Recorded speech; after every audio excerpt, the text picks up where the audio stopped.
History में पहली बार किसी स्पेसक्राफ्ट ने सूरज के एटमॉस्फेयर के अंदर दाखिल होने की हिम्मत की है। पार्कर सोलर प्रोब का ये कारनामा हिस्ट्री में हमेशा याद रखा जाएगा, क्योंकि इतनी ज्यादा गर्माइश ना ही कोई मेटल बर्दाश्त कर सकता है और ना ही दुनिया का सख्त तरीन पत्थर। तो फिर सवाल उठता है कि आखिर पार्कर सोलर प्रोब इतनी गर्माइश में मेल्ट क्यों नहीं होता। हजारों नहीं बल्कि लाखों डिग्री के टेम्परेचर में भी ये बिल्कुल परफेक्टली कैसे काम कर रहा है। इन 1900s की शुरुआत में साइंसदानों ने सूरज पर रिसर्च के दौरान एक अजीबोगरीब फिनोमेना नोटिस किया। वो सूरज से निकलने वाली लाइट की वेवलेंथ और उसके कलर से सूरज की गर्माइश का अंदाजा लगा रहे थे। ये काम जमीन से बैठकर ही स्पेक्ट्रोग्राफ की मदद से किया जा रहा था। आपको यहाँ बताते चलें कि लाइट के कलर और उसकी वेवलेंथ का डायरेक्ट कनेक्शन उसके टेम्परेचर से होता है। जो नतीजा साइंसदानों के सामने आया उसने एक ऐसी मिस्ट्री खड़ी कर दी जिसको आज तक समझा नहीं जा सका। उन्होंने क्या देखा कि सूरज की सतह यानी उसके सरफेस का टेम्परेचर तो 5500 डिग्री सेल्सियस है, जबकि उसकी सबसे आउटर एटमॉस्फेरिक लेयर कोरोना का टेम्परेचर हैरतअंगेज तौर पे 5 लाख डिग्री सेल्सियस से भी ज्यादा है, यानी सूरज की सतह से भी कम से कम 100 टाइम्स ज्यादा। ये ऐसा ही है जैसे आग से दूर जाने पर हमें ज्यादा गर्माइश महसूस हो। ये एक बहुत ही अनोखा फिनोमेना है जिसको समझने के लिए साइंटिस्ट पिछले 100 सालों से लगातार कोशिशें कर रहे हैं। नॉर्मली ये लेयर सूरज की रोशनी में छुपी होती है और इसको देखना सिर्फ सोलर एक्लिप्स के दौरान पॉसिबल होता है या फिर क्रोनोग्राफ सनशेड की मदद से। 1958 में नासा की एस्टेब्लिशमेंट के बाद कई स्पेस मिशंस का आगाज हुआ। एक के बाद एक सैटेलाइट्स और स्पेसक्राफ्ट्स ने पहली बार स्पेस में कदम रखा। लेकिन सूरज के इस अनोखे फिनोमेना को समझने के लिए जरूरी था कि कोई ऐसा प्रोब बनाया जाए जो सूरज की कोरोना लेयर में जाकर जायजा ले और देखे कि आखिर वहां ऐसा क्या चल रहा है। वो प्रोब 5 लाख डिग्री सेल्सियस की गर्माइश में भी सूरज से निकलने वाली रेज पर स्टडी कर सके। पर जाहिर है ये काम इतना आसान नहीं था, क्योंकि ये इतनी गर्माइश है जिसका अंदाजा लगाना भी काफी मुश्किल है। आयरन का मेल्टिंग टेम्परेचर 1500 डिग्री, जबकि दुनिया का सबसे सख्त मेटल टंगस्टन है और इसका मेल्टिंग टेम्परेचर भी 3422 डिग्री सेल्सियस है। यानी सूरज की सतह ही इन दोनों मेटल्स को पलक झपकते ही मेल्ट कर देगी। तो सोचें कोरोना लेयर जहां लाखों डिग्री की गर्माइश है वहां इनका क्या हाल होगा।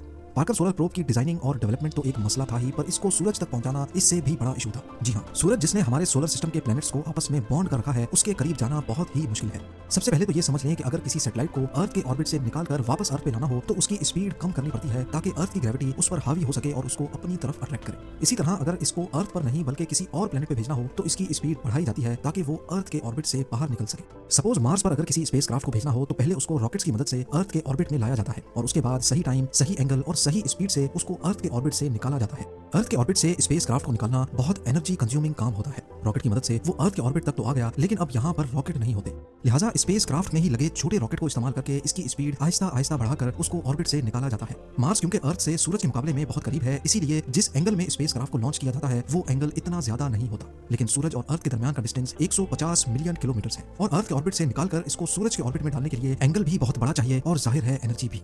इतनी ज्यादा एनर्जी और पावर वाला रॉकेट आज तक नहीं बनाया गया, लिहाजा नासा के एक्सपर्ट्स ने फैसला किया कि पार्कर प्रोब को सूरज पर भेजने से पहले इसको वीनस भेजा जाएगा। वीनस हमारे सोलर सिस्टम का दूसरा प्लैनेट है जिसकी ग्रेविटी को इस्तेमाल करके पार्कर प्रोब की स्पीड बढ़ाई जा सकती है। लेकिन यहाँ एक मसला था।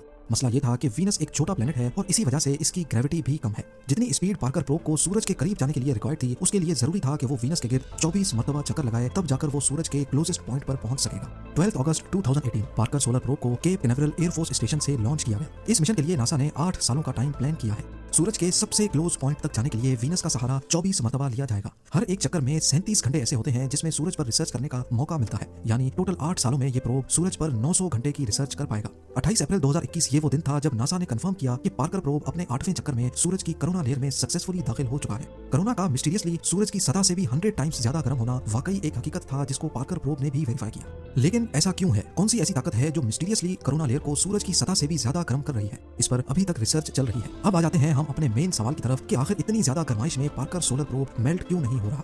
पार्कर प्रोब की जो साइड सूरज को फेस किए हुए है वहाँ एक हीट शील्ड लगाई गई है जिसको कार्बन फोम से बनाया गया है। ये कोई आम फोम नहीं है, बल्कि इसको अल्ट्रामेट कंपनी ने खास तौर पर सूरज की गर्माइश को एब्जॉर्ब करने के हिसाब से डिजाइन किया है। ये फोम अंदर से 97% खाली है जो हीट शील्ड को और ज्यादा इफेक्टिव बनाता है। इसके अलावा इस पर कार्बन कार्बन कंपोजिट की एक लेयर भी चढ़ाई गई है जिसको ग्रेफाइट और रेजिन से मिलाकर बनाया गया है। ये मिक्सचर हीट शील्ड की दोनों साइडों पर लगाकर इसको सुपर हीट किया गया जिससे ये कार्बन की प्योरेस्ट फॉर्म में बदल गया। और हम सब जानते हैं कि कार्बन की हीट कंडक्टिविटी बहुत अच्छी होती है। और आखिर में इस हीट शील्ड की वो साइड जो सूरज की तरफ है उस पर व्हाइट सिरेमिक पेंट भी किया गया ताकि सूरज की ज्यादातर रोशनी अंदर दाखिल होने से पहले ही रिफ्लेक्ट हो जाए। हीट शील्ड के अलावा पार्कर सोलर प्रोब का बकाया हिस्सा ऐसे डिजाइन किया गया है कि वो हमेशा हर वक्त इस शील्ड की परछाई में ही होगा। पर इन सब चीजों के बाद भी पार्कर प्रोब ज्यादा से ज्यादा 2500 डिग्री सेल्सियस की गर्माइश ही बर्दाश्त कर सकता है, जबकि कोरोना का टेम्परेचर 5 लाख डिग्री सेल्सियस है। अब ये इतनी गर्माइश कैसे बर्दाश्त कर रहा है ये समझना भी काफी आसान है।